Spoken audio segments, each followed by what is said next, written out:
Pornography দেখা থেকে বাঁচার উপায় এবং ক্ষতিকর দিক কি কি? হয়তো ক্ষতিকর দিকটা আগে আসার কথা ছিল, উনি বলতে গিয়ে অর্ডারটা চেঞ্জ হয়ে গেছে। তা আমি যেভাবে এটাকে অ্যাড্রেস করবো, দুটো মিলেমিশে আছে। পর্নোগ্রাফির বাঁচার উপায়ও থাকবে, আবার ক্ষতিকর দিকও থাকবে। হয়তো ওইভাবে ঠিক ভাগ করে বা আলাদা করে করি নাই। আর এই ব্যাপারটা খুব সেন্সিটিভ ব্যাপার। এটা বলতে গিয়ে আমার মুখে হয়তো কিছু শব্দ আসবে বা কিছু কথা আসবে যেগুলা কি বলবো, মানে পার্লামেন্টারি কথা না বা শালীন না, হয়তো বা সামান্য হয়তো মনে হতে পারে যে এই কথাগুলা কি এভাবে আলোচনা করার নাই। কিন্তু লজ্জা করে যদি আলোচনা নাই করি এবং ভাবতে দেখাই যে আমরা তো এগুলোতে নাই, কিন্তু আসলে আমরা সবাই আছি এগুলোতে, তাহলে তো কোনো লাভ নেই, বুঝছেন না? তো এই জন্য মানে কিছু কথা হয়তো বাধ্য হয়ে বলতে হবে বা বলবো। এটা আগেই বলে নিচ্ছি আমি, যে হয়তো প্রথম কথা হচ্ছে যে আমি বলতে পারতাম যে পর্নোগ্রাফি দেখা থেকে বাঁচার উপায় হচ্ছে পর্নোগ্রাফি দেখবেন না, না দেখলে তো বেঁচে গেলেন, তাই না? কিন্তু এটা এত সিম্পল না আর কি। মানে সিম্পলি বলে দিতে পারবো দেখবেন না, না দেখলে তো বেঁচে গেলেন, কিন্তু জিনিসটা এত সিম্পল না। পর্নোগ্রাফি হচ্ছে মানুষের বেসিক ইনস্টিংক্টকে আহ্বান করে। বেসিক ইনস্টিংক্ট মানে কি? সহজাত যেটা বলি, জন্মগতভাবে আল্লাহ কিছু জিনিস আমাদের ভিতর দিয়ে দিচ্ছেন যেটা আমাদের অ্যাট্রাকটিভ লাগবে, সেই জিনিসটাকে হিট করে বা সেই জিনিসটাকে আহ্বান করে, যে জন্য এর আহ্বানটা অলমোস্ট অপ্রতিরোধ্য, মানে প্রতিরোধ করা যায় না। আমার 12 বছরের এখন 12 বছরের নাতি বলতেছে একদিন রাস্তায় অন্ধ ফকির ভিক্ষা করে না, বলছে এই ফকিরের টেস্ট হচ্ছে পাশে দিয়ে মহিলা গেলে তাকায় কিনা, তাইলে বোঝা যাবে সত্যিকার অন্ধ কিনা। কথা সত্যি না? পাশে দিয়ে সে ধরছে ঠিকই যে এইটা এমন একটা ইনস্টিংক্ট, রুটে তো এই ইনস্টিংক্টটাই, যে একটা মহিলা পাশ দিয়ে গেলে না চোখ তুলে দেখাটা খুব ডিফিকাল্ট একটা ব্যাপার। সুতরাং একটা ফকির সত্যিকার অন্ধ কিনা বোঝা যাবে যদি একজন মহিলা পাশ দিয়ে যায় সাজাগোজা, আর সে যদি না তাকায় তাহলে বোঝা যাবে এটাই। এই একই ধরনের একটা গল্প শুনছিলাম অনেক আগের কথা, নাসিরের সময়কার কথা, এই ইজিপ্টের নাসির বা ওই তার পরবর্তী সময়ের কথা, যখন ইখওয়ানদের খুব ধারপকার করতেছিল ইজিপ্টে। তো একটা পুলিশ নাকি এক লোকরে দাঁড়িয়ে এক লোকরে দৌড়াইতেছে, ইখওয়ান আর কি দৌড়াইতে মানে কাছাই গেছে প্রায়, তারপরে হঠাৎ সে দৌড়ানো বন্ধ করে দিচ্ছে। তো মানুষজন জিজ্ঞেস করছে কি ব্যাপার, তুমি ছেড়ে দিলে ওরে, তুমি তো এতক্ষণ ধরে দৌড়াইলে এখন ছেড়ে দিলে কেন? বলছেন না, ও তো ঘাড় ঘুরে একটা মেয়ের দিকে তাকাইছে, ও ইখওয়ান হতে পারে না। বুঝছেন তো? মানে ঘাড় ঘুরে তাকানোটা এতই, আর না তাকানোটা এত এক্সেপশনাল যে ইখওয়ানদের ওরা যে চোখে দেখতো, মানে এত কট্টরপন্থী মানুষ কোনোদিন ঘাড় ঘুরে তাকাবে না। ঘাড় ঘুরে তাকাইছে মানে ইখওয়ান না আর কি। তা আমি বলতেছি যে এতই বেসিক এই ইনস্টিংক্টটা, মানে খাওয়ার চেয়েও বেসিক এই ইনস্টিংক্টটা, লিবিডো বা যৌনবোধ অথবা যৌন বাসনা, যাই বলি আমরা এটাকে, শুনতে যত খারাপই লাগুক, এগুলা প্রিটেন্ড করার কোনো উপায় নাই যে আমরা আমাদের এগুলো নাই বা আমরা এগুলো সম্বন্ধে জানি না বা এগুলো সম্বন্ধে কথা বলি না।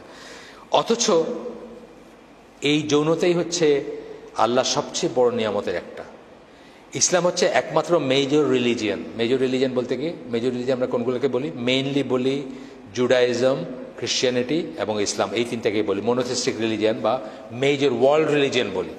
এগুলোর পয়েন্ট অফ ভিউ থেকে কিন্তু এই অন্যরা এই মূর্তি পূজা করে যে মুশরিক টুশরিকগুলো হিদন বলে এদের, মানে দূর মার্কা বলে আর কি। হিদন কথাটা ইংলিশ কথা, আমার কথা না। এইটার মানে বোঝায় যে এইসব রিলিজিয়ান মানে সুপিরিয়র রিলিজিয়ান যেগুলা এক ঈশ্বর বা যাদের কাছে কিতাব আছে তাদের বাইরে যেগুলো মুশরিক, কাফের মুশরিক, এদেরকে হিদন বলে। তো ইসলাম হচ্ছে মেজর রিলিজিয়ানদের মধ্যে একমাত্র যারা যৌনতার যে ইনস্টিংক্ট, যে কামনা, বাসনা, ইচ্ছা, অ্যাট্রাকশন, প্রবল অ্যাট্রাকশন, এটাকে স্বীকৃতি দেয় এবং এটাকে ভালো চোখে দেখে। শুধু স্বীকৃতি দেয় না, এটাকে ভালো চোখে দেখে। আচ্ছা, ছিছি করে না ইসলাম, এটা নিয়ে ছিছি করে না। আচ্ছা, বরং আল্লাহ বিশেষ নিয়ামত এবং নিদর্শন হিসাবে এটাকে বর্ণনা করে। আমি আপনাদেরকে একটা আয়াত পড়ে শোনাই, জাস্ট বাংলাটা শোনাচ্ছি, ছবি তুলে রাখছি আমি, যেহেতু আমার কাছে নাই, বাংলাটা সহজে বের করতে পারবো না। সূরা রোমের 21 নম্বর আয়াত, আল্লাহ বলতেছেন, তার নিদর্শনের মধ্যে একটা হলো এই যে তিনি তোমাদের জন্য তোমাদের মধ্য হতেই তোমাদের সঙ্গিনী সৃষ্টি করেছেন, যাতে তোমরা তার কাছে শান্তি লাভ করতে পারো। আল্লাহ কিন্তু বলেন না যাতে উনি সন্তান জন্ম দিয়ে থাকেন, তা বলেন নাই, শান্তি লাভ করতে পারো। তার মানে সঙ্গিনীর কাছে শান্তি লাভ করাটা আল্লাহর নিয়ামত, আল্লাহর দয়া, আল্লাহর অনুগ্রহ এবং একটা ভালো জিনিস। কোন সঙ্গিনী? যে বৈধ সঙ্গিনী আপনার। আর তিনি তোমাদের মধ্যে পারস্পরিক ভালোবাসা দয়া সৃষ্টি করেছেন।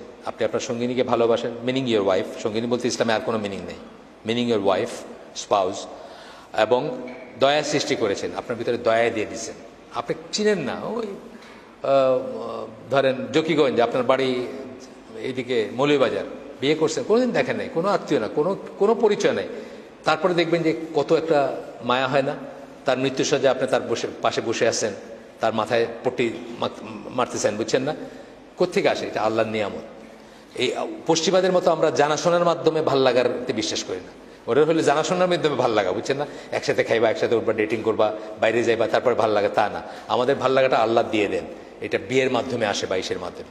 যাই হোক, এটা এরপরে আল্লাহ বলছেন এর মাঝে অবশ্যই বহু নিদর্শন আছে সেই সম্প্রদায়ের জন্য যারা চিন্তা করে। এই আয়াত, এটা কোরআনের একটা স্টাইল বলা, এর বাতে যারা চিন্তাশীল তাদের জন্য অনেক নিদর্শন আছে। তাহলে এইভাবে আল্লাহ কোরআনে বলতেছেন যে এটা আল্লাহ একটা দয়া, একটা রহমত। কোনটা? যৌন বোধটা, আপনি যে অ্যাট্রাক্টেড ফিল করেন অপোজিট সেক্সের প্রতি, এটা আমাদের ভিতরে এইভাবে দিয়ে দিচ্ছেন আল্লাহ, এইভাবে আছে। এবার এটা যে প্রপারলি পরিচালিত হয়, এটা একটা নিয়ামত, এটা একটা ভালো জিনিস, এটা অত্যন্ত পছন্দনীয় জিনিস। আচ্ছা,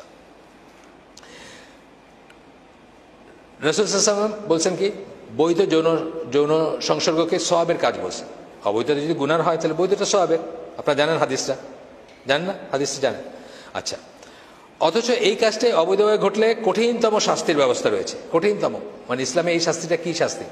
এটা কিন্তু কোনো মাফ নাই, এটা শাসক চাইলেও মাফ করতে পারেন। আপনারা জানেন ইসলামে ম্যারিড অ্যাডাল্টারি মানে অবৈধ একটা সম্পর্ক বিয়ের বাইরে যদি হয় তাহলে এটাতে কি হয়? মৃত্যুদণ্ড। কিন্তু পাথর ইসলামী দেশে, ইভেন যেখানে শরিয়াকে আইন মনে করে তারা, সেখানে মৃত্যুদণ্ড। এবং এটা কি? এটা শাসক চাইলেও মাফ করতে পারে না। এই মৃত্যুদণ্ড এমন একটা মৃত্যুদণ্ড যেটা অন্য দুইটা আছে, তিনটা কারণে মৃত্যুদণ্ড হয় ইসলামে। একটা হচ্ছে আপনার ওই মুরতাদ হয়ে গেলে, এটাও সে তওবা করলে মাফ, যা পথে ফিরে আসলে মাফ। আরেকটা হলো কিসাস, হত্যা করলে, আরেকজনকে হত্যা করছেন এই জন্য মৃত্যুদণ্ড হয়, এটা ওর ফ্যামিলি মাফ করে দিতে পারে চাইলে। কিন্তু অবৈধ যৌন সংসর্গের জন্য যে মৃত্যুদণ্ড, সেটা কিন্তু ওই যার সাথে করছে সে চাইলে মাফ করতে পারে না, বুঝছেন তো? এটা মানে শাসকও চাইলে মাফ করতে পারে না। এটা মৃত্যুদণ্ড যদি এটা প্রমাণিত হয়, কার্যকর করতেই হবে ইসলামী শরিয়া মতে। যাই হোক, ম্যারিড অ্যাডাল্টারির কথা বলা হয়েছে যে এটা পশ্চিমা সাধারণ কলামিস্টরা পশ্চিমা দেশের লেখালেখিতে আসছে যে পর্নোগ্রাফি ইটসেলফ একটা অ্যাডাল্টারি বা ব্যভিচার। পর্নোগ্রাফি যদিও এটা ওই ব্যভিচার না, কিন্তু এটাও একটা ব্যভিচার। এটা আপনার বৈবাহিক সম্পর্কের বাইরে আপনি একটা কিছু ভাবলেন, দেখলেন, চিন্তা করলেন, বা মনে মনে আশা করলেন অথবা মনে মনে কামনা করলেন, এটা।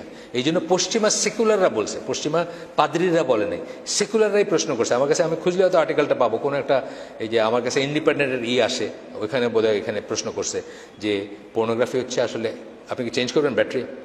পর্নোগ্রাফি হচ্ছে একটা অ্যাডাল্টারি বা একটা ব্যভিচার, এক ধরনের ব্যভিচার। ইসলামী পয়েন্ট অফ থেকে আমরা অন্তত বলবো যে মৃত্যুদণ্ডযোগ্য ব্যভিচার না হইলেও এটা চোখের জেনা, কানের জেনা, তাই তো? চোখের জিনা, কানের জিনা, এটা রাসূল সাল্লাল্লাহু আলাইহি ওয়াসাল্লামের হাদিসে আসছে। চোখেরও জিনা হয়, কানেরও জিনা হয়, এবং সেই সব জিনার থেকে কি করে আলটিমেটলি মানুষ রিয়েল জিনাতে যায়। আচ্ছা, প্রাণীকুলের ভিতরে আপনি দেখবেন যে সবচেয়ে বড় প্রাণীকুল বলতে আমি সকল প্রাণীর কথা বলতেছি, মানুষ সহ, সবচেয়ে বড় চালিকা শক্তির একটা। আপনি যে মেটিং সিজনগুলো আছে অন্য প্রাণীর ভিতরে, আপনি দেখবেন কি করে তারা, মানে একজন মাইরে ফেলতেছে এটার জন্য কম্পিটিশন করে দিতে গিয়ে। আপনি দেখবেন কুমিরের ভিতর আছে বা অন্যান্য জন্তু জানোয়ারের ভিতরে একজনকে মেরেই ফেলতেছে, মানে মারামারিটা শুরু হয়েছে এটাকে কেন্দ্র করে, এবং একজনকে মেরে ফেলছে। আল্লাহ দেয়া এই চালিকা শক্তির বলে পৃথিবীর সমাজ সংসার আবর্তিত হচ্ছে, এই কথাটা আমি বলতে পারতাম, কারণ আসলে এইটা দিয়ে কিন্তু দুনিয়াটা ঘুরতেছে, এটাকে কেন্দ্র করে। অন্য ফর্মে আমরা হয়তো ডিফাইন করতেছি না ওইভাবে, বুঝছেন না? এটা মিলেমিশে আছে জিনিসের ভিতর, গানের ভিতর আছে, সিনেমার ভিতর আছে, নাটকের ভিতর, বুঝছেন না? কিন্তু এই কেন্দ্রে কিন্তু পৃথিবীটা ঘুরতেছে, সারা পৃথিবীটা কিন্তু এটাকে কেন্দ্র করে ঘুরতেছে। প্রাণীকুলে প্রবল প্রতিযোগিতা দেখা যায়, যা অনেক সময় প্রতিপক্ষকে হত্যা পর্যন্ত গড়ায়। এটা আমরা দেখছি অনেক, আমি উদাহরণ দিতে পারতাম অনেক। সবচেয়ে প্রবল এই বেসিক ইনস্টিংক্টকে চরিতার্থ করার ব্যাপারটা প্রকৃতিতে ওপেন, কোনো রকমের রাগ ঢাক নেই, প্রকৃতিতে ওপেন, জোরদার মুলুকতার, যে পাল্লা যা করলা। কিন্তু মানে কি বলে, মানুষকে তো আল্লাহ আশরাফুল মখলুকাত হিসেবে বানাইছেন কেন? এটা আল্লাহ কিছু নিয়ম করে দিয়েছেন, এই নিয়মের ভিতরে মানুষ থাকবে এবং থাকলেই সে আশরাফুল মখলুকাত, নাইলে সে জানোয়ারের সাথে তার কোনো তফাৎ নাই। আচ্ছা, মানুষের বেলায় আল্লাহ কিছু নিয়ম বাইরে দিয়েছেন, সেই নিয়ম যারা মানে না তাদের বেলায় এই বেসিক ইনস্টিংক্ট পরিতৃপ্ত করতে মানুষ খুন খারাপি বা হত্যা ধর্ষণ পর্যন্ত যায় না আমাদের দেশে। আমাদের দেশে তো দেখতেছেন যে যারা এই নিয়ম মানে না, আল্লাহর নিয়ম মানে না, আল্লাহর বিধান মানে না, আল্লাহ যে নিয়ম করে দিয়েছেন সেটার ভিতর, তারা কি শেষ পর্যন্ত খুন রাজানি পর্যন্ত যায় না? এটারই সূত্র ধরে যাচ্ছে। আপনি দেখতেছেন মা ছেলেকে মেরে ফেলছে, এই 2-3 বছর আগে উঠছে, আপন ছেলেকে মেরে ফেলছে মা, এই পথে সে জেনে গেছে বা কিছুর জন্য মেরে ফেলছে, পরকীয়া সম্পর্ক সম্বন্ধে জানছে। তার মানে সে নিয়ম মানে না। নিয়ম না মানলে তখন সে যা ইচ্ছা আসবে, খুন আসবে, ধর্ষণ আসবে, মানে খুন কইরা। মাদ্রাসার একটা ছেলে, সেদিন পড়লাম, মাদ্রাসার 8-9 ছেলে আরেকটা 7-8 মেয়েকে নিয়ে ভাগায় নিয়ে ঢাকায় চলে আসছে। আয়সা কোন হোটেলে উঠতে চাইছে, পারে নাই উঠতে, কমলাপুর স্টেশনে যে পতিত রেলওয়ে বগি থাকে না, ওর ভিতর তাকে ধর্ষণ করছে, কইরা তাকে, সে কাঁদতেছিল, মেয়েটার দোষ হলো মেয়েটা তারপরে কাঁদতেছে, সমানে কাঁদতেছে, তারে মাইরে ফেলছে, পেপারে আসছে, ওপেন ঘটনা, খুন করছে। এই ইনস্টিংক্টের জন্য তো করছে, এই কাজটার জন্য করছে না। ইনস্টিংক্টটা আমি বলতেছি যে রিপুর তাড়নাটা তো এইটাই। সে নিয়ম মানে নেই দেখে সে হত্যা পর্যন্ত করেছে। 7-8 মেয়ে, 8-9 ছেলে, মাদ্রাসার। চিন্তা করে দেখেন আপনি, তাহলে অন্য যারা যা করতেছে বা আরো যারা উন্নত শ্রেণীর, উন্নত টাকা পয়সা আছে, উন্নত শিক্ষা দীক্ষা আছে, তাদের কথা তো আছেই। আমি অনেক ছোটবেলায়, তখন আমি অত বুঝতাম না অনেক কিছু, মানে ধরেন 10-12 বছর বয়সে একজনের গল্প শুনতেছিলাম যে সে সিলেটেই, সে বৃষ্টি ঝড়ের রাতে নদী পার হয়ে জৈন্তায় চলে গেছে, এই ইনস্টিংক্টের বশবর্তী হয়ে। ওইখানে এটা চরিতার্থ করার কোনো ব্যবস্থা আছে আর কি, সেই জন্য মানে বলতেছিল, তারা হাসি ঠাট্টা করতেছিল মুরব্বীরা, যে মানুষের এই ব্যাপারটা কত সাংঘাতিক, যে ঝড়ের রাতে সে সুরমা নদী পার হয়ে সাঁতরায় ওই পারে জৈন্তায় চলে গেছে, ওইখানে কোনো একটা ব্যবস্থা আছে সেটা চরিতার্থ করতে গিয়ে। এত প্রবল হইতে পারে মানুষের এই ইনস্টিংক্টটা। আপনি পশুগুলোর ভিতরে দেখবেন, আমার একটা ঘটনা মনে আছে যে একটা ছাগল খুব ভ্যাঁ ভ্যাঁ করতেছে, তো এক নাতি তার নানিকে জিজ্ঞেস করছে যে এটা এত চিৎকার করতেছে কেন, তো নানি বলতেছে যে এটার বিয়ের সময় হয়েছে। পশুগুলোর ভিতরে এটা আছে, মানুষের ভিতরে খালি এটা রাগ ঢাক আছে। এটা রাগ ঢাক কেন আছে? এটা হায়ার অংশ, এটার জন্য আল্লাহ নিয়ম দিচ্ছেন, এটা চরিতার্থ করার পার্টিকুলার ওয়ে দিচ্ছেন এবং ব্যবস্থা করে দিচ্ছেন আল্লাহ, সেটা দিয়ে করবেন। এটা ইসলাম কিন্তু এটাকে অ্যাকনোলেজ করে, স্বীকার করে। ওই যে বললো না, যেন প্রশান্তি লাভ করে, প্রশান্তি লাভ করতে চাবেন আপনি, এটা কিন্তু ইসলাম অ্যাকনোলেজ করে, কিন্তু প্রশান্তির জন্য সুনির্দিষ্ট ব্যবস্থা করে দিছে, সেই ব্যবস্থার ভিত্তিতে প্রশান্তি লাভ করতে হবে। আসেন আর একটু আগাই। এরপরে দেখেন এই যে বউ পালানোর, দেখেন না, এই অমুকের বউ পালায় গেছে, 3 বাচ্চার মা, 4 বাচ্চার মা, পেপারে পড়েন, পড়েন। বেসিক্যালি কিন্তু এই জিনিসটা ইনস্টিংক্টটা তার ফুলফিল হয় না, সেই জন্য সে সমাজ, সংসার, ইজ্জত, সম্মান, ধর্ম কোনো কিছুই একসময় মানে না, এটা এত প্রবল একটা চালিকা শক্তি। এই প্রবল শক্তিকে সঠিক পথে পরিচালিত না করলে সমাজ সংসারে প্রবল বিপত্তি এবং বিপদ নেমে আসবে। এটাকে যদি আপনি কন্ট্রোল করতে না পারেন, সঠিক পথে পরিচালিত না করতে পারেন, সমাজ সংসারে মারাত্মক বিপত্তি এবং বিপর্যয় নেমে আসবে। আপনি দেখেন আমাদের চারিদিকে কি অবস্থা এখন, আপনি তাকায় দেখেন, মানে নিউক্লিয়ার এনার্জি, যেটা অ্যাটমের ভিতর যে শক্তি থাকে, এইটা দিয়ে আপনি একটা রিয়েক্টর দিয়ে সারা বাংলাদেশে আলোকিত করে ফেলতে পারবেন, আবার একটাই দিয়ে সারা বাংলাদেশ ধ্বংস করে ফেলতে পারবেন। প্রবল শক্তি না, অ্যাটমের ভিতরে প্রবল শক্তি, সেটা দিয়ে আপনি কি করবেন, একটা নিউক্লিয়ার পাওয়ার প্ল্যান্ট বানান, সারা বাংলাদেশ আলোকিত করে দিতে পারবেন আপনি একটা দিয়ে। আর একটা বোমা মারেন, জুইতের একটা অ্যাটম বোমা মারেন, সারা বাংলাদেশের সব মানুষ ধ্বংস হয়ে যাবে। একই রকম পটেনশিয়াল কিন্তু এই যৌন চেতনা, প্রেরণা বা কি বলবো, যৌন ইনস্টিংক্ট, অনুভূতি বা বাসনা এর ভিতরে রয়ে গেছে। প্রপার পথে করবেন, সমাজ সংসার সোনার হয়ে যাবে। খারাপ পথে নিবেন, ধ্বংস করে দিবে, সব জ্বালায় পোড়ায় ছারখার করে দেবে। সাহাবীদের সময় এই জিনিসটাকে তারা প্রপার পথে প্রপাগেট করতে পারছে। একটা মেয়ে বিধবা হওয়ার পরে তার ইদ্যত পালনের আগেই রসুলের কাছে বা অন্যত্র সাহাবীরা লাইন দিয়েছেন যে কে তাকে বিয়ে করবেন, কে তাকে করবেন, তাকে বিধবা রাখেন নাই, তাকে একা থাকতে দেন নাই, তাই না? সমাজটা চেঞ্জ হয়ে গেছে না? আজকে কি বিধবার তো কোনো চান্সই নাই, বিধবা বা বিপদ কি বলে স্বামী পরিত্যক্তার কোনো চান্সই নেই, কুমারীদেরই কোনো চান্স নাই বলতে গেলে। আমাদের দেশে এরকম হয়ে যেতেছে না? ওইটাই একটা টপিক দিয়েছেন সবুর ভাই, যে আমার দেশে 30 এখন ঘুরে বেড়াইতেছে, কোনো খবর নাই আর কি বিয়ের সাথে। আচ্ছা, এই ইনস্টিংক্ট অবদমন থেকে মানুষ উন্মাদ হয়ে যেতে পারে, পাগল হয়ে যেতে মানুষ। আমরা একটা কেস জানি, ঢাকার একটা জায়গার একটা কেস, একটা মেয়ে একদম বদ্ধ পাগল হয়ে গেছে। ডাক্তাররা বলছেন যে এটা সবাই হবে এমন কোনো কথা নেই, কিন্তু ওই পার্টিকুলার পার্সনের হয়েছে যে সে উন্মাদ হয়ে গেছে তার যৌন প্রবৃত্তির থেকে। সে এটার ব্যান্টিং হয় নাই দেখে তার বাপমার উচিত ছিল তাকে সময় মতো পাত্রস্থ করা।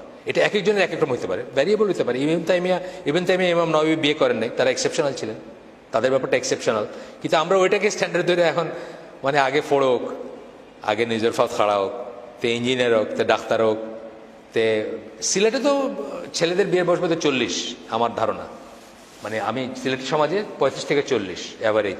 আমাদের এক কাজিন ছিলেন, ওনার বয়স তখনই অলমোস্ট 40, উনি ওমানে থাকতেন। উনি ওমান থেকে ক্যাসেট পাঠাইছেন, তার খুব শরীর খারাপ ছিল, তখন ক্যাসেট দিয়ে খবর আসতো, এখন তো ইমেল হয়েছে।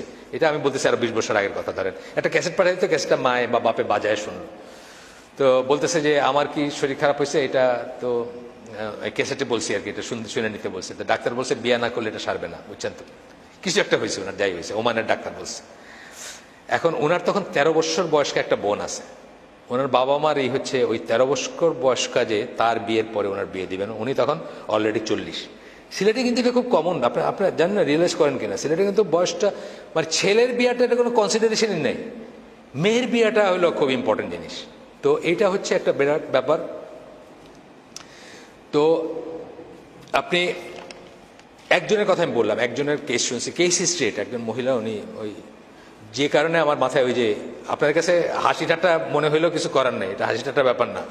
মানে কিছু কিছু অন্য কথা আসতেছে যেগুলা আমার মতো কেউ আপনাদের মতো কারোর সাথে আলোচনা করে না সচরাচর, কিন্তু আমি করতেছি ওই পয়েন্ট অফ ভিউ থেকে যে আল্লাহ রসুল সাল্লাল্লাহু আলাইহি ওয়াসাল্লামকে মেয়েরা স্বপ্নদোষের কথা জিজ্ঞেস করছেন, বলছেন যে এটা ইসলামের ব্যাপারে জিজ্ঞেস করতে কোনো লজ্জার কিছু নাই। একজন মেয়ের স্বপ্নদোষ হলে সে কি করবে, গোসল করবে কি করবে না, এটা নিয়ে কিন্তু ফতোয়া জিজ্ঞেস করছেন, এবং সামনে রসুলের সামনে জিজ্ঞেস করছেন, মানে ওনার ওয়াইফ দিয়ে জিজ্ঞেস করাইছেন বা করাইছেন। কিন্তু এটাকে প্রিটেন্ড করার মানে উচিত না বা দরকার নেই, জানা আমাদের এগুলো নাই। আমাদের অনেকের ভাবটা এরকম আছে যে আমরা দাড়ি টুপি আলা, আমাদের এগুলো নাই। অবশ্যই আছে, থাকবে না, আল্লাহ রসুলের ছিল, আমাদেরও আছে। এই ইনস্টিংক্ট আল্লাহ রসুলের প্রবল ছিল, আমরা অনেক গল্প জানি যে ওনার প্রবল ইনস্টিংক্ট ছিল, আমাদেরও আছে আলহামদুলিল্লাহ। এটাকে ইসলামে খুব ভালো দেখা হয় যে নপুংসক তার পিছনে নামাজ হয় না, যার এই ইনস্টিংক্ট নেই তার পিছনে নামাজ হয় না, বুঝছেন না? ইসলাম এটা একটা যোগ্যতা, এইটা যোগ্যতা, মানে আপনার এইটা থাকবে, মানে এই মানে পোটেন্ট হবেন আপনি, এটা একটা যোগ্যতা, যে ইম্পর্টেন্ট তার পেছনে নামাজ হয় না। আচ্ছা, এই প্রবল চালিকা শক্তিকে সঠিক পথে প্রবাহিত করাই হচ্ছে পর্নোগ্রাফি তথা সমাজ সংসারে খুন, রাহাজানি, অবিচার, ব্যভিচার প্রতিরোধের একমাত্র উপায়। এইটাকে এই যে ডিজায়ারটা বা এই যে এনার্জিটা, এটাকে সঠিক পথে পরিচালনা করাটাই হচ্ছে একমাত্র উপায় মানুষকে পর্নোগ্রাফি থেকে ফেরানোর বা করার, যেটা এটার এই পার্টিকুলার আর্টিকেলের শুরুতে বলছেন উনি। মানে এটার বিষয়টা যেটা সমাজপতি তথা বাবা মাকে অ্যাকনোলেজ করতে হবে প্রথমেই বাবা মা বা সমাজপতি, যারা সমাজপতি কারা, চেয়ারম্যান, ডিসি, প্রধানমন্ত্রী, প্রেসিডেন্ট, যে সমাজের সমাজপতি, তাকে অ্যাকনোলেজ করতে হবে এটা, অর্থাৎ যৌনতা unavoidable strong basic instinct. Unavoidable, এটা অ্যাভয়েড করার কোনো রাস্তা নাই। স্ট্রং বেসিক ইনস্টিংক্ট, বেসিক মানে মৌলিক চাহিদা মানুষের। মিসইউজ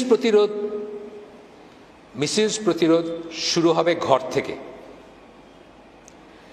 কিন্তু এই ইনস্টিংক্টটার মিসইউজটা প্রতিরোধ শুরু হবে কোথা থেকে? ফ্যামিলি থেকে শুরু হবে। সমাজ কইরা পারবে না, সমাজকে একদিনে আপনি করতে শুরু করতে হবে ফ্যামিলি থেকে। করতে গিয়ে কি করবেন? আমি বলছি এটা প্রিটেন্ড করবে না যে আমার ছেলের বা আমার মেয়ের চরিত্র ফুলের মতো পবিত্র। আমাদের অনেকে বলতে শুনছি যে আমার ছেলে এরকম না, আমার মেয়ে এরকম না। এটা করে আমরা কিন্তু অনেক সময় পয়েন্টটা মিস করি। তো এখানে আমি একটা উদাহরণ দিছি যে আমাদের অনেক বছর আগে, 20 বছর আগে হয়তো, একজন তবলিগপন্থী একজন দিনী বোন ছিলেন, যিনি কলেজের টিচার ছিলেন, বিধবা ছিলেন, তার 3-4টা ছেলে মেয়ে ছিল। তো আমাদের সাথে, আমি তাকে কোনোদিন দেখি, মানে আমার সাথে কোনো ছিল না তার, তখন মানে পরিচয় ছিল না বা কিছু না, বাট উনি আমাদের মেয়েদের হালাকায় আসতেন। তখন কথাবার্তায় আমি বলার চেষ্টা করছি যে উনি বিয়ে করেন বা বলাইতে চেষ্টা করছি। উনি প্রথম দিকে বলতেন যে ওনার কোনো প্রয়োজন নেই। তারপরে আমার একটা বই, যখন 2005 সালের বা আরো একটু পরে, বিবাহ নারীবাদ একটা বই আছে আমার, সেই বইটা বাংলাদেশের মুসলিম জীবনে বিবাহ নারীবাদ, সেই বইটা পড়ার পরে উনি ডিসাইড করেন যে উনি বিয়ে করবেন। তো উনি আমাদের মেয়েদেরকে বলছেন একবার যে মানে অনেকেই আছে যারা এটা এই জিনিসটা অ্যাকনোলেজ করে না, স্বীকার করে না, মুনাফিকের মতো ভিতরে রাখে কিন্তু খারাপ কাজ করে যায়। উনি একটা ফ্যামিলির কথা বলছেন যে একজন মহিলা তার হাজব্যান্ডকে সময় দিতে পারেন না, বা তার ফিজিক্যালি উনি ফিট না হাজব্যান্ডের সাথে থাকার জন্য, বা সোজা বাংলায় শোয়ার জন্য ফিট না। তো উনি কি করছেন, সুন্দর দেখে একটা চাকরানি রাখছেন। সেই চাকরানিটাকে উনি ওইভাবেই করছেন যে হাজব্যান্ডকে রাত্রে হাজব্যান্ডের সাথে ঘুমাবে, এবং ওটার জন্য স্পেশাল পে করতেছেন বা পে করেন। এটা তো ব্যভিচার, একদম ব্ল্যাটেন্ট ব্যভিচার। কিন্তু তবুও উনি হাজব্যান্ডকে একটা বিয়ে দিতে রাজি না, বুঝছেন না? মানুষে জানবে, লজ্জা আছে, ভাগ হবে সম্পত্তি, সামাজিকভাবে হবে, এইসবের জন্য। এই ধরনের মেন্টালিটি নিয়ে আপনি কোনোদিন পর্নোগ্রাফি রোধ করতে পারবেন না। আপনাকে হাকিকতে আসতে হবে, বাস্তবতায় আসতে হবে যে এইটা এই জিনিস, এইটার আমার মেয়ে, আমার ছেলে, তারা ফুলের মতো পবিত্র, তারাও মানুষ, তাদের এই ইনস্টিংক্ট আছে, এবং তাদের এই ইনস্টিংক্টটাকে আমি শুদ্ধ, যার যেটা এক একজনের এক একটা লেভেল থাকতে পারে, কিন্তু শুদ্ধভাবে কি করে প্রবাহিত করব সেই জন্য আমি চিন্তা করব, আমি তাকে কি করে এটাতে বাঁচায় রাখবো সেটা চিন্তা করব। আচ্ছা, ঘরে এবং বাইরে সুস্থ পরিবেশ দিতে হবে। ঘর এবং বাইরে সুস্থ পরিবেশের সূত্রপাত হচ্ছে তাকে তাওহীদের উপর প্রতিষ্ঠা করতে হবে। তাওহীদের উপর প্রতিষ্ঠা করতে পারলে সে জানবে যে আল্লাহ দেখেন, আল্লাহ শোনেন, আল্লাহর কাছে কিছু লুকানো যাবে না, বুঝছেন না? তাওহীদের প্রতিষ্ঠা বলতে আমি কি বলছি, রিয়েলি তাওহীদের প্রতিষ্ঠা করতে হবে, তা প্রতিষ্ঠিত করতে হবে। তাইলে সে জানবে যে আল্লাহ সবকিছু দেখেন এবং শোনেন, আল্লাহকে ফাঁকি দেওয়া যাবে না, আল্লাহকে লুকায় কোনো গুনাহ করা যাবে না, দরজা বন্ধ করে পায়খানার ভিতরে করা যাবে না। এবং আল্লাহর হক কি আপনার উপর, অন্যের হক কি আপনার উপর, নিজের হক কি আপনার উপর, সেটা তাকে শিক্ষা দিতে হবে। আল্লাহর হক হচ্ছে শিরক বিবর্জিতভাবে সে ইবাদত করবে। অন্যের হক মানে কি, আপনার অনাগত যে বউ, তার আপনার উপর হক আছে না? যে আপনার বউ হবে, যে আপনার হাজব্যান্ড হবে, তার উপর আপনার হক আছে না? আপনি ব্যভিচারের পর্নোগ্রাফি এবং পর্নোগ্রাফির সুবাদে ব্যভিচারে লিপ্ত হবেন, তার হক আপনি নষ্ট করতেছেন। নিজের হক আছে না নিজের উপরে? নিজের হক কি, আপনি নিজেকে স্পেন্ড করে দিবেন না, খরচ করে দিবেন না, নষ্ট করে দিবেন না।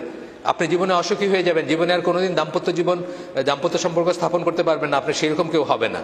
আচ্ছা, এরপরে যেটা করতে পারেন বাবা মা, পর্নোগ্রাফি আটকানোর কথায় আমরা আসতেছি। টিভি বা কোনো মিডিয়ার সাথে যুক্ত আছে কিনা, থাকলে কি দেখতেছে সেটা আমরা বিচার করব। কোন বন্ধুর সাথে মিশতেছে সেগুলোর খোঁজ নিব। স্কুলে কি শিখতেছে, যে স্কুলে পাঠাইছেন সেই স্কুলের পোলাপানরা অবসর সময় টিফিনের সময় কি কথা বলে, কি দেখে, কি শোনে, বা কি নিয়ে কথা বলে। আমরা ঢাকায় স্বনামধন্য স্কুলের কথা জানি, যেটা বাথরুম লক করে দিতে হয়েছে 5-6 থেকে শুরু অনওয়ার্ড বাচ্চাদের জন্য বাথরুম লক করে দিতেছে, কারণ তারা ক্লাস থেকে উঠে বিভিন্ন ক্লাসের পোলাপান বাথরুমে গিয়া ওই দেখে, ওই ফোনে জিনিসপত্র দেখে, এই জন্য বন্ধ করে দিছে যে বাথরুমে যাইতে হলে কাউকে টিচারের কাছ থেকে চাবি চায় নিয়ে যাইতে হবে, এই ব্যবস্থা করছে। তাহলে আপনি এগুলোর খোঁজ নেবেন। তারপরে হচ্ছে বিয়ে দিবেন as soon as possible, এটার কোনো বিকল্প নাই। as soon as possible বলতে কি, এক একজনের জন্য as soon as possible এক একটা। আমি যেটা বললাম, ইবনে তাইমিয়া বা ইমাম নওয়াবী তারা স্পেশাল হিউম্যান বিংস ছিলেন, আমরা সবাই সেরকম স্পেশাল না। আমাদের কারো 15তে বিয়ে দরকার হতে পারে, কারো 16তে হতে পারে, কারো 25 হতে পারে, কারো 35 হতে পারে। সেটা মানুষ ভেদে আমরা চিন্তা করবো, এবং চিন্তা করে সেইরকম ভাবে আমরা বিয়ের ব্যবস্থা করব। আমরা এটা নিয়ে আন্দোলন গড়ে তুলবো। আন্দোলন মানে রাস্তার আন্দোলন না, আমরা লেখালেখি করব, আমরা লবি গড়ে তুলবো, যাতে আমাদের সরকার অলরেডি একটা করছে 2-3 বছর আগে, 2 বছর আগে বা 3 বছর আগে একটা কারেকশন করছে, যে বাবা মার তত্ত্বাবধানে আগে বিয়ে হইতে পারে। এটা নিয়ে আবার সেকুলার পন্থীরা খুব চিৎকার করছে এটা নিয়ে। আপনারা তো জানেন না যে ইংল্যান্ডে 15 বছর বয়সে কিন্তু বিয়ে দিতে পারবেন আপনি আপনার ছেলে মেয়েকে, প্যারেন্টাল গাইডেন্সে, মানে বাবা মা যদি করে। তা আমাদের দেশ কোথা থেকে এত মডার্ন হলো যে আমাদের দেশে 18-র নিচে দেওয়া যাবে না, বা দিলে সেকুলার পন্থীরা চিল্লাচিল্লি করবে? এটা কোনো ব্যাপার না। as soon as possible এটা দেওয়ার চেষ্টা করবেন, বা যারা বাবা মা আছেন বা যারা ঘরে, আমি বলতেছি পর্নোগ্রাফি আটকানোর স্টেপগুলো বলতেছি, কি করে আপনি পর্নোগ্রাফিকে রোধ করতে পারেন। হিটলার পর্যন্ত বুঝছিল, হিটলার আপনি তার জীবনী পড়েন, সেই 1920-21-22-এর কথা আমি বলতেছি, তখন সে বুঝছিল যে তার দেশে সমস্ত খারাপ কাজগুলো ইহুদিরা করে। ইহুদিরা সিনেমা বানায়, ইহুদিরা পোস্টার লাগায়, ইহুদিরা মেয়েদের ছবি লাগায়, এগুলো দেখে তাদের ইয়াং জেনারেশন নষ্ট হয়ে যেতেছে, এবং তাদের সিফিলিস গনোরিয়া হইতেছে, তাদের বংশ। তখন তো আর প্রস্টিটিউশন ছাড়া খুব একটা রাস্তা ছিল না, এরকম তো লিভ টুগেদার তখনকার ইউরোপেও সহজ ছিল না। কিন্তু বলতেছে তাদের ইয়াং জেনারেশনগুলো নষ্ট হইতেছে, বংশ পরম্পরায় খারাপ সন্তান প্রডিউস করতেছে। সুতরাং অফিসিয়ালি গভর্নমেন্টের উচিত তাড়াতাড়ি বিয়ের ব্যবস্থা করে দেওয়া, তাদের বাসস্থানের ব্যবস্থা করা, তাদের হিটলারের জীবনী পড়ে দেখেন, হিটলার বলছে। কিন্তু আজকে আমরা মুসলিমরা এটা বুঝতেছি না। এটা হচ্ছে তারপরে হচ্ছে যে কোনো ইবাদতের কাজ, একটা মানুষ যদি ইবাদতের পরিবেশে থাকে তাহলে কি সে ওইসব থেকে দূরে থাকবে। ইবাদতের পরিবেশটা বাসায় সৃষ্টি করবেন যেন ওইসব থেকে দূরে থাকে।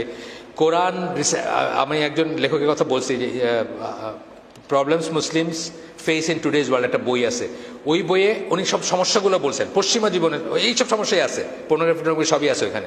সমস্যা গিয়ে প্রতিটি সমস্যায় উনি বলছেন রিসাইট কোরআন ডেইলি, রোজ কোরআন তেলাওয়াত করবা। কারণ রোজ কোরআন তেলাওয়াত করা, বুঝে পড়ার ভিতরে বা একটু জেনে বা চিন্তা করার ভিতরে একটা আছে, আপনাকে এটা পাপ থেকে দূরে রাখবে, আপনার একটা সলিউশন দিবে। তারপরে আমি বলছি হেলদি লাইফস্টাইলস, হেলদি লাইফস্টাইল, আপনাকে আপনার সুন্দর একটা জীবনযাপনের ব্যবস্থা থাকবে, পদ্ধতি থাকবে। রাত্রে আপনি আগে খাবেন, রাত্রে আপনি আগে ঘুমাবেন, সকালবেলা আগে উঠবেন, এগুলো হেলদি লাইফস্টাইল, তাই না? ভালো জিনিস খাবেন, জাঙ্ক ফুড খাবেন না, যেসব ফুড খাইলে আপনার অহেতুক আপনার হাইপার হয়ে যান সেসব ফুড খাবেন না, হেলদি লাইফস্টাইল। এগুলা দিয়ে আপনি বাসার থেকে পর্নোগ্রাফি করার বা শুরুর থেকে পর্নোগ্রাফি রোধ করার চেষ্টা করতে পারেন। হার্মসের কথা বলছিলেন, হার্মসের ভিতরে আমি জাস্ট পয়েন্ট বলে যাচ্ছি, যেহেতু আর 10 মিনিট আছে নামাজের, 10 মিনিটের মতো প্রায়, আর 1 মিনিট 2 মিনিট আমি শেষ করে দিব। একটা হার্মস মানে ক্ষতিকর কি দিকগুলা কি, যারা পর্নোগ্রাফিতে অ্যাডিক্ট হয় তারা কিন্তু চির অসুখী হয়, জীবনে আর কোনোদিন সুখী বা তৃপ্ত হইতে পারে না, তাদের ব্রেন ব্লো আউট হয়ে যায়, ব্রেন নষ্ট হয়ে যায়। এটা নিয়ে কথা অনেক লেখালেখি হয়েছে, তাদের ব্রেনটা আর স্বাভাবিকভাবে ফাংশন করতে পারে না, চিন্তা করতে পারে না। 2 নম্বর হচ্ছে তারা ভায়োলেন্ট হয়ে যায়, তাদের ওই উত্তেজনাটা প্রশমিত করার জন্য তারা যে কোনো কিছু করতে পারে। এই যে বললাম, রেপ, খুনাখুনি, মারামারি সবকিছু করতে পারে তারা। আপনি দেখবেন, পড়লে এগুলো তো বাংলাদেশের খবরের কাগজে উঠে, এগুলো কোনো রাগডাক নাই। ফ্যামিলি ভেঙে যায়, বিয়ে। পর্নোগ্রাফিতে আপনার 5 মিনিটের একটা ইসের ভিতর যত কিছু এই সমস্ত জিনিসগুলো বাস্তব জীবনে কোনোদিন হয় না। বাস্তবে বউ এইভাবে বিহেভ করে না, একটা পর্নোস্টার যেভাবে বিহেভ করে এইভাবে করে না।